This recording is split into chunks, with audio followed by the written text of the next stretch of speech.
ദേശീയപാതയിൽ റോഡ് പോകുന്ന എല്ലായിടത്തും ആശങ്കയുണ്ടെന്ന് P K Kunhalikutty. National highway road ഇടിഞ്ഞു താഴ്ന്ന താലപ്പാറ വലിയ പറമ്പിൽ സന്ദർശനം നടത്തിയ ശേഷം മാധ്യമപ്രവർത്തകരോട് സംസാരിക്കുകയായിരുന്നു പി കെ കുഞ്ഞാലിക്കുട്ടി. ദേശീയപാതയിൽ കൂരിയാടിന്റെ തുടർച്ചയാണ് വലിയ പറമ്പിലെ റോഡ് തകർന്നത്. ഇവിടെ റോഡ് പൊട്ടി വീണില്ല എന്നേയുള്ളൂ. പൊട്ടലിന്റെ ആദ്യ സ്റ്റേജാണ്, തറയാണ് ഇരുന്നത്. കേരളം ഒട്ടാകെ വിള്ളലുണ്ട്. റോഡ് നിർമ്മാണത്തിൽ അശാസ്ത്രീയ ഡിസൈനാണെന്ന് അവർ തന്നെ സമ്മതിച്ചതാണ്. റോഡ് പോകുന്ന എല്ലായിടത്തും ആശങ്കയുണ്ട്.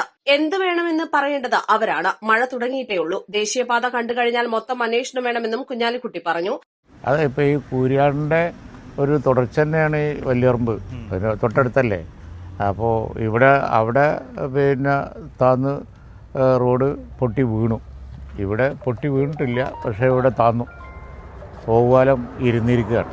ഓവാലം ഇരിക്കുക എന്ന് പറഞ്ഞാൽ ഇവിടെയുള്ള ആളുകളുടെ ഭയം പൊട്ടലിൻ്റെ ഒരു ഫസ്റ്റ് സ്റ്റേജാണ് എന്നാണ്. ഇത് പൊട്ടാനുള്ള സാധ്യത ഉണ്ട് എന്നുള്ള ഭയമാണ് ആളുകൾക്ക്. ഇതിൻ്റെ വലിപ്പം കണ്ടില്ലേ, ഇതെല്ലാം കൂടി ഇവിടെ തൊട്ടടുത്തൊക്കെ ഈ ആളും വീടും ഒക്കെ ഉള്ളതല്ലേ. ഈ ഓവാല ഇരുന്നു എന്ന് പറഞ്ഞാൽ അതിൻ്റെ പിന്നെ തറ ഇരുന്നു എന്നർത്ഥം. തറ ഇരുന്നാൽ പിന്നെ മേൽക്കൂര നിൽക്കുമോ, അപ്പോൾ ഇത് മൊത്തം ഇടിഞ്ഞു താഴെ വരുമോ എന്നുള്ള ഭയമാണ് ആളുകൾക്കുള്ളത്. ഈ തലപ്പാറയിൽ നേരത്തെ റോഡിൽ വിള്ളൽ കാണപ്പെട്ടിരുന്നു. അപ്പോൾ പലയിടങ്ങളിലും അശാസ്ത്രീയമായിട്ടുള്ള നിർമ്മാണം നടത്തുന്നത് നാട്ടുകാർ ചൂണ്ടിക്കാണിക്കുന്നുണ്ട്. അതിനിടയിലാണ് ആശങ്കയാക്കി വീണ്ടും ഇത്ര സംഭവം ഉണ്ടാകുന്നത്. അതെ, അല്ല, ഈ കേരളമൊട്ടാകെ വിള്ളലും മറ്റു കാര്യങ്ങളും ഒക്കെ ഈ ഇപ്പോൾ പുതിയ പണിത റോഡിനുണ്ട്. അശാസ്ത്രീയമായ ഡിസൈനാണ് എന്നുള്ളത് ഏതാണ്ട് അവർ തന്നെ സമ്മതിച്ച മാതിരിയാണ് എല്ലായിടത്തും. അതിന് പുറമെയാണ് പിന്നെ നിർമ്മാണത്തിലുള്ള അപാകതകൾ രണ്ടുമുണ്ട്. പക്ഷേ ഏറ്റവും ഗുരുതരമായ വിഷയമായി വന്നിരിക്കുന്നത് ഈ ഭാഗങ്ങളിലാണ്. കൂരിയാട്, വലിയറമ്പ് തുടങ്ങിയപ്പോൾ ഈ ഭാഗങ്ങളിലാണ്. ഇപ്പോൾ ഈ ഹൈറ്റിൽ പോകുന്ന എല്ലാ സ്ഥലത്തും ഇപ്പോൾ ഇങ്ങനൊരു ആശങ്ക ഉള്ളൊരു സ്ഥിതിയാണോ ഇപ്പോൾ നിലനിൽക്കുന്നത്? അല്ല, അതാണ് ഇത്. ഡിസൈനിൽ തയ്യാറാണെങ്കിൽ ഈ ആശങ്ക എല്ലായിടത്തും ഉണ്ടാവുമല്ലോ. അത് അവരാണ് പറയേണ്ടത്. ഇതിൻ്റെ ആശങ്ക അകറ്റുന്ന രീതിയിൽ സാങ്കേതികമായി ഉറപ്പിച്ച് പറയേണ്ടത് അവരാണ്. ഇതുവരെ അവർ ഉറപ്പിച്ച് പറയുന്നില്ലല്ലോ. പിന്നെ ഇവിടെ ടീം വന്നിട്ട് നോക്കിപ്പോയത്, കേന്ദ്ര ഗവൺമെൻറ്റിൻ്റെ ടീമൊക്കെ വന്ന് പോയത്, സാങ്കേതിക വിദഗ്ധന്മാർ വന്ന് പോയത് നോക്കി ഡിസൈനിൽ തയ്യാറുണ്ടെന്ന് തന്നെയാണല്ലോ പബ്ലിഷ് ചെയ്തത്.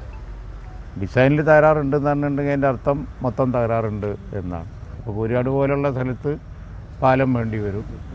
അതുപോലെ ഈ പറഞ്ഞ കാര്യങ്ങൾക്കൊക്കെ എന്താണ് ഇനി ചെയ്യാൻ പോകുന്നത് ആദ്യം പറയേണ്ടത് അവരാണ്.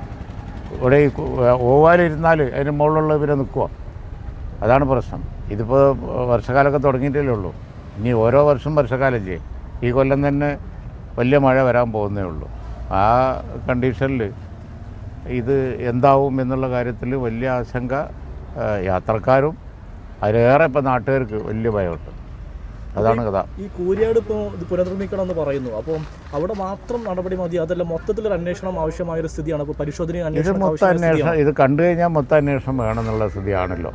കേന്ദ്ര സംസ്ഥാന ഗവൺമെൻറ്റുകൾ ഇങ്ങനെ ഒരു നിരുത്തരവാദപരമായി ഈ കാര്യം വിട്ട് കളഞ്ഞു പോകുന്നത് ശരിയല്ലല്ലോ. മൊത്തം അന്വേഷണം വേണം. മഴ തുടങ്ങിയപ്പോഴേക്ക് എല്ലാ സ്ഥലത്തും പൊട്ടലും അതുപോലത്തെ ഇരിക്കലും ഒക്കെ ഉണ്ട്. അപ്പോൾ അതിനൊരു മൊത്തം ഒരു ആൻസർ വേണ്ടേ. ഇത് അവർ പിന്നെ അടിയന്തര സമഗ്ര നടപടി, അതായത് ശാശ്വത പരിഹാരം ഉണ്ടാക്കുന്നില്ല എങ്കിൽ വലിയ പ്രക്ഷോഭം വരും. ഈ മുഖ്യമന്ത്രി മന്ത്രിയുമായി ചർച്ച നടത്തുന്നുണ്ടെന്നാണ് ഇപ്പോൾ നടന്നുകൊണ്ടിരിക്കുന്ന കാര്യങ്ങൾ. അപ്പോൾ ഈ വിഷയങ്ങൾ കൂടി കൂടുതൽ ശ്രദ്ധയിൽപ്പെടുമെന്നാണ് പ്രതീക്ഷിക്കുന്നത്. അല്ല, കേന്ദ്ര സംസ്ഥാന ഗവൺമെൻറ്റുകളുടെ ചർച്ച നടക്കട്ടെ, അത് നല്ല തന്നെ. പക്ഷേ ഔട്ട്കം എന്താണ് എന്നുള്ളതാണ് പ്രശ്നം. ആ ഔട്ട്കം ജനങ്ങൾക്ക് സ്വീകാര്യമല്ലെങ്കിൽ അതിനെതിരായി പ്രക്ഷോഭം. ഈ വിഷയത്തിൽ കേന്ദ്ര സംസ്ഥാന സർക്കാരുകളുടെ ചർച്ച നല്ലതാണ്. ഫലം സ്വീകാര്യമല്ലെങ്കിൽ പ്രക്ഷോഭം ഉണ്ടാകുമെന്നും പി കെ കുഞ്ഞാലിക്കുട്ടി അറിയിച്ചു. East live, Malappuram.